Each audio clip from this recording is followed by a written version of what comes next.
Imagine, for just a moment, that you are no longer surrounded by noise. The room is still.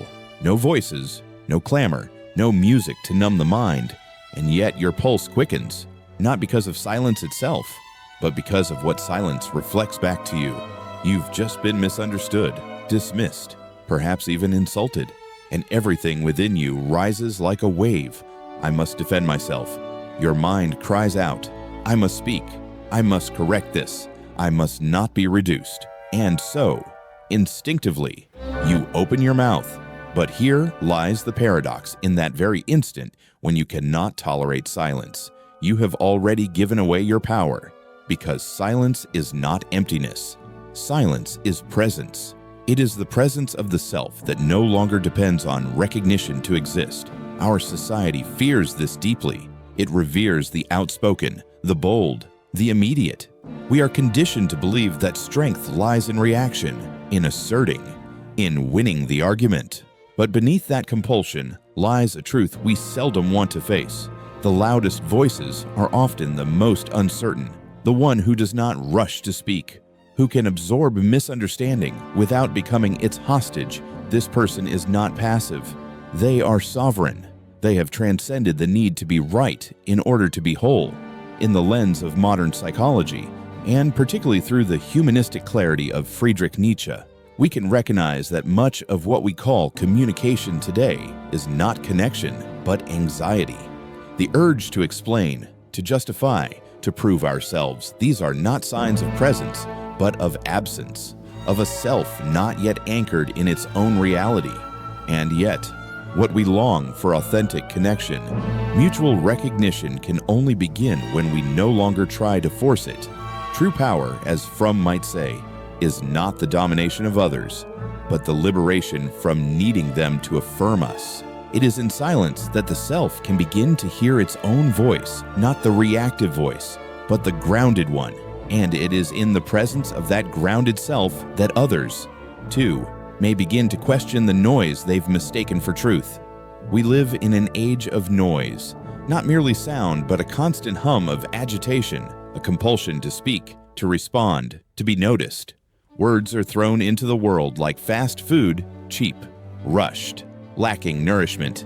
Social media has become a theater of noise, where the stage is cluttered with performers all vying for attention, applause, or validation. In this theater, it is not the substance of what is said that matters, but the speed and frequency. The one who speaks first, loudest, and most frequently is often mistaken for the one who knows, the one who leads, the one who wins. But what is truly being won, and at what cost? If we pause long enough to listen, not just to others, but to ourselves, we might recognize that this endless performance is not born from confidence, but from anxiety. Fromm would argue that such compulsive expression often masks a deep existential insecurity. The one who must constantly declare "I am here" is not affirming their being, but fearing its disappearance. The fear of being forgotten, of being irrelevant, of being swallowed by the silence that is the real force behind this noise. And so we speak, not to connect, but to be seen. We argue, not to understand, but to defend our fragile place in a world that feels increasingly indifferent. But what if the silence we fear is not our enemy, but our teacher? Silence is not emptiness. It is a space where being can emerge unforced. It is a mirror that does not flatter, but reveals. And for many, this is terrifying, because in that quiet, the self is exposed without armor. Noise can disguise us. It lets us hide behind opinions, reactions, and declarations. But silence removes the veil. It leaves only what is essential. And this is why the truly powerful do not rush to fill every gap with sound. They do not need to. They have made peace with the space within themselves. Their words are not weapons, but offerings carefully chosen, deliberately placed. Fromm reminds us that freedom is not merely the ability to speak, but the maturity to know when silence speaks more deeply. In a culture addicted to stimulation, those who master silence are not retreating, they are resisting. In this resistance lies clarity. In clarity, we begin to unlearn the illusion that dominance through volume equals strength. True strength is not loud. It is grounded, still, attentive.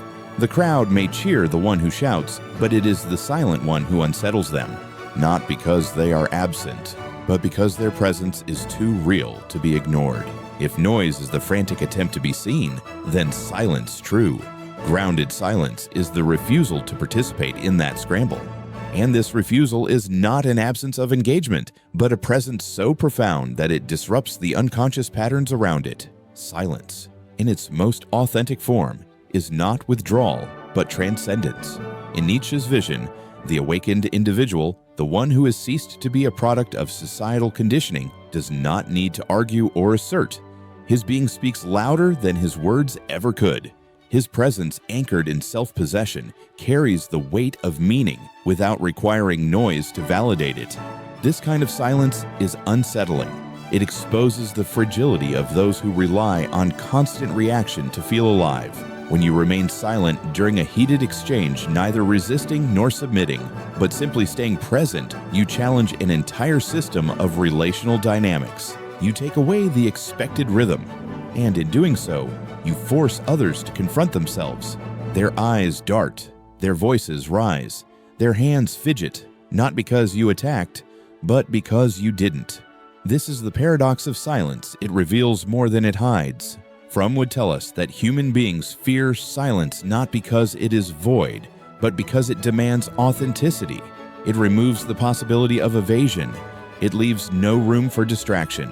And in this psychological exposure, we begin to see many of our words are not communication, but defense.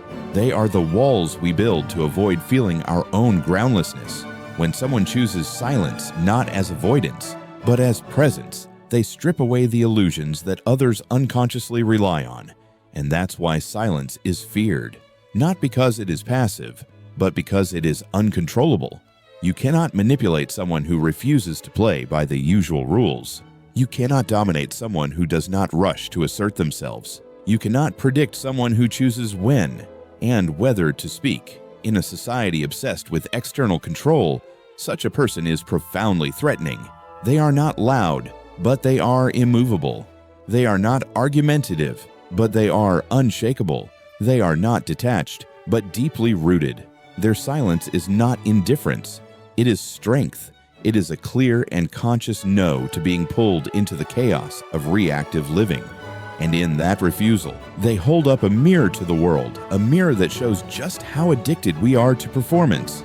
The silence of the awakened is not quiet at all. It roars not through volume, but through depth. And in its depth, it offers us a radical invitation to stop trying to be heard, and instead, to simply be. To respond is human, but to react without pause, without reflection, without presence, this is not freedom. It is a form of surrender, masked as strength. In a culture that prizes immediacy, where quick responses are equated with intelligence and sharpness, it is easy to mistake reflex for courage and volume for clarity. But Fromm would remind us freedom is not the absence of silence, but the presence of awareness. And awareness requires time-space to feel, to discern, to choose. When we react instantly, without that space, we are not acting from choice, but from compulsion. Not from self, but from fear. The truth is simple. Though uncomfortable, the person who cannot delay their response is not in control. They are being led by emotion, by ego, by external pressure. And in being led, they become predictable. And the predictable are always vulnerable because anyone can learn how to press their buttons. Nietzsche, in his confrontational clarity, might frame it more sharply. You think you are responding out of strength, but you are being led by the invisible leash of your need to be acknowledged. In relationships, in politics, in negotiation, even in simple disagreements, the one who reacts first often gives away their position. They expose their weakness, their insecurity, their lack of center. The truly grounded person rooted in their being does not rush to defend, to correct, to strike back. They wait, not from cowardice, but from clarity. There is a profound psychological difference between a response and a reaction. A response emerges from integration. A reaction bursts forth from fragmentation. The more we are scattered inside, filled with unprocessed emotions, unmet needs, and unhealed wounds, the more reactive we become. And each reaction tightens the chain, making it harder to break free the next time. From taught that modern man is enslaved not by force, but by illusion. The illusion that he is thinking when he is only repeating. The illusion that he is choosing when he is only reacting. And in this cycle, man becomes a puppet pulled by strings he cannot see. To break this cycle, we must reclaim the pause. In the pause, there is the possibility of self. In the pause, we can remember that we are not our anger, not our fear, not the opinions projected onto us. We are the space in which these things arise, and it is in that space that real power lives. The one who does not react is not passive. They are free. And freedom, in its deepest sense, is the ability to act from who we are, not from who others expect us to be. In every confrontation, there are not just words exchanged, but presences revealed. One person may shout, gesture, insist. They believe that the louder they speak, the stronger their position becomes. Yet opposite them sits someone still, unshaken, whose silence is not born from submission, but from something far more disturbing to witness calm clarity. What happens in that space where one reacts loudly and the other remains quiet? A kind of psychological imbalance is introduced. The loud voice, for all its energy, begins to seem more like desperation, and the silent one, without lifting a finger, begins to shift the gravity of the encounter. This, Fromm would say, is not merely a matter of temperament. It is a question of being. The person who can remain grounded without the need to defend themselves has already transcended the social script. Their gaze is not empty. It is full of self-possession. It reflects no hostility, yet it disarms. It accuses no one, yet it reveals everything. There is a reason such a gaze is so difficult to face. Most of us are conditioned to rely on predictable patterns. Attack leads to defense. Emotion begets emotion. Tension is answered with reaction. When these expectations are not met, when someone refuses to enter the performance, we are left face to face with ourselves. And that is precisely the discomfort we often seek to avoid. The gaze that does not flinch, that does not mirror our frenzy, becomes a mirror of another kind, one that shows us what lies beneath our surface. In many ways, this silent presence is a gift, but it is a gift wrapped in discomfort. It challenges the ego. It calls out the false self. It disrupts the narrative that says power lies in domination or persuasion. Instead, it shows that power may lie in restraint, in rootedness, in refusal to be provoked. Fromm reminds us that the goal of maturity is not to win arguments, but to become transparent to oneself. The silent gaze of the awakened individual is not meant to punish or humiliate. It is simply an expression of a person who no longer fears being misunderstood, who no longer relies on approval as their oxygen. And in that independence, they become profoundly disruptive. We are not taught how to face someone who does not need us. Not emotionally, not socially, not intellectually. Their detachment isn't coldness, it is wholeness. And when wholeness stands before fragmentation, it is the fragmented who tremble. This is why the one who stays still, who sees without flinching, holds the invisible advantage, not because they dominate, but because they do not play. And in stepping out of the game, they reveal just how much of our identity depends on staying in it. Most people do not live, they echo. They drift like leaves in the wind of collective opinion, helpless against the gusts of approval and disapproval. They do not speak from the depths of their being. They shout from the fear of invisibility. Silence terrifies them not because there is nothing to say, but because they have no self that can survive without being noticed. Their voices rise not to share a truth, but to plead, "I am still here. Please don't forget me." Nietzsche saw through this desperation with brutal clarity. He who needs to be understood is still asking for permission to exist. This need to be defined, to be named, to be absorbed into the herd's recognition is the ultimate submission. It is the soul crawling on its knees, begging the crowd for identity. But the Übermensch, the one who rises beyond man, has long since abandoned that craving. He does not seek to be seen, he creates. And that which is created does not ask the world for validation, it imposes its own meaning upon it. The value creator speaks not to be accepted, but to birth a new scale of worth. And often, he does not speak at all because his silence is the measure.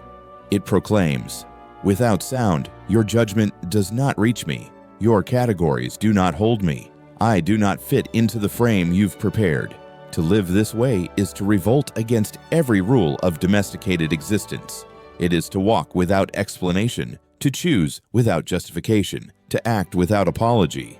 It is to be the question mark in a world addicted to answers, the anomaly in a system obsessed with order, the wild card that cannot be predicted and therefore cannot be ruled." The herd despises this, not because it understands what the value creator threatens, but because it feels the tremor of its own irrelevance in his presence. It whispers behind his back. It mocks his silence. But deep down, it knows this silence does not come from emptiness, but from abundance. The Übermensch is not quiet because he lacks language. He is quiet because language has become too small to carry what he knows. He no longer participates in the old games of labeling and explaining. He walks away from them, and in doing so, exposes their triviality. When he does speak, his words do not seek to persuade, they cut, they disrupt. They leave behind them the uneasy scent of a truth too raw to digest. And when he is silent, the world strains to interpret him, but it cannot, because he is no longer within the realm of interpretation.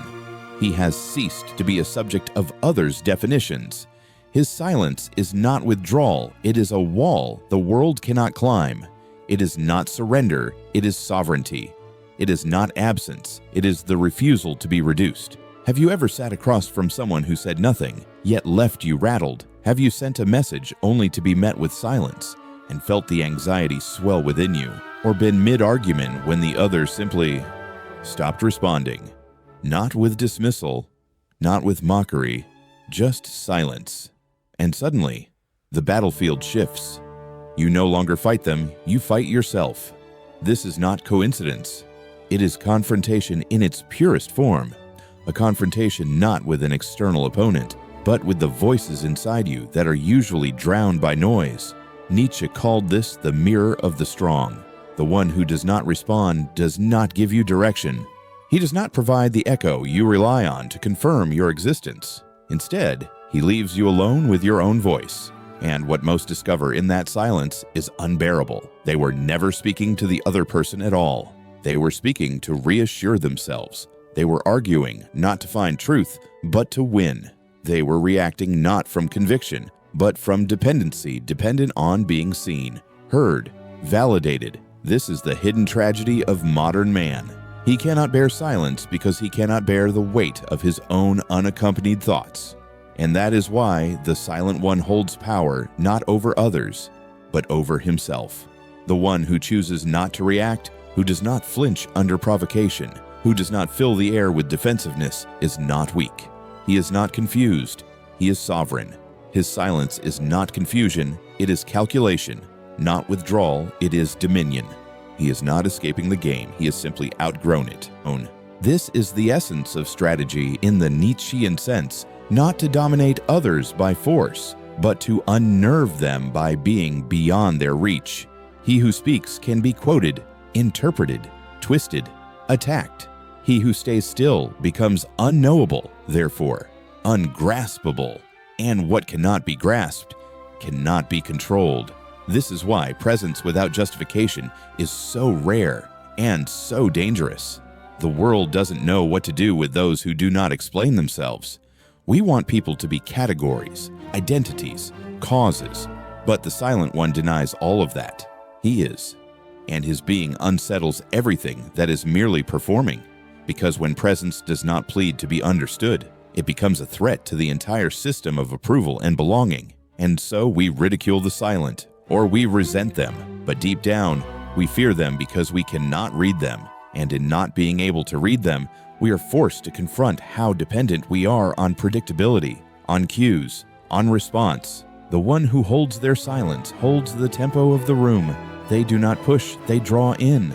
They do not declare, they unveil.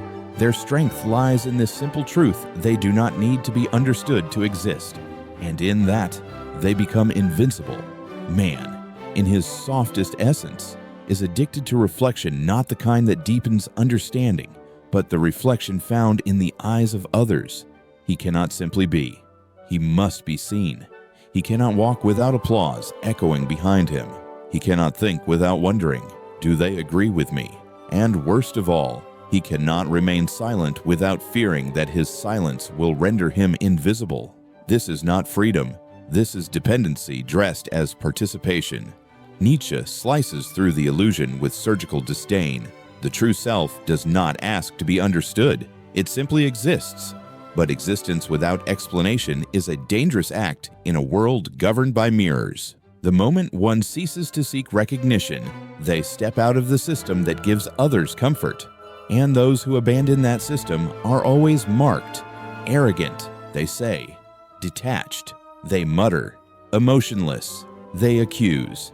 Yet what they fear is not your absence of emotion, but your refusal to display it for their comfort. The man who no longer begs to be seen does not lose his humanity. He reclaims it. His silence is not a lack, it is resistance. It is the refusal to perform vulnerability as spectacle. It is the unspoken rejection of validation as currency. And yes, there is a price. He will not be loved easily. He will not be invited into circles that celebrate the loud and reward the pleasing. He will be misunderstood because he no longer bends himself to fit the language of approval. But what he gains is beyond the grasp of the herd. He gains selfhood that is not for sale. He walks alone, but not lost. He is not embraced, but not empty. He is not seen clearly, but he sees. There is a quiet dignity in this solitude, a purity that cannot be fabricated. It is the dignity of a person who no longer looks outward for confirmation of worth. And in that inner liberation, there lies a kind of wild, terrifying power, the power of a being who cannot be bought, cannot be praised into obedience, cannot be shamed into confession. This is why the silent man is feared. He does not need your applause. He does not react to your disapproval. And because he is free from needing your permission, he becomes someone you can no longer control. There is no strength in being cheered by the masses. There is only strength in standing unmoved when they turn their backs. Truth does not demand to be crowned. Power does not require permission to be real. And silence does not need an audience to shake the earth. Nietzsche would not ask you politely. He would demand it of you, with the disdain of one who has seen too many souls rot under the illusion of speech. How many times this month have you spoken simply because you could not endure the silence? How often have you explained, defended, corrected not because truth required it, but because your ego could not bear the stillness in this world? Saturated with voices clawing for attention, speaking has become a compulsion. We speak not to say something, but to not feel the emptiness. We defend, not to uphold truth, but to protect the fragile shell of a self that trembles in the absence of acknowledgement. And so, we hemorrhage power. Every unnecessary word is a leak. Every premature response is an exposure. Every explanation we offer without being asked is a surrender of authority, of mystery, of control. The wise man speaks as little as a blade unsheathed before its time. There is a weight to rare words, a silence sharpened like a knife. In a world where speech is cheap and constant, the one who says nothing until it is necessary becomes the most dangerous presence in the room. He is not loud, but he is listened to, not because his voice is louder, but because it is rarer. And in that rarity lies fear. In a culture obsessed with echoes, be the silence that shatters the pattern. This is not about muteness. This is about discipline. Nietzsche's strategy is brutal in its simplicity. Do not react too quickly. Do not speak unless it matters. Do not waste your breath on games that do not change the outcome, because the more you speak, the lighter your voice becomes.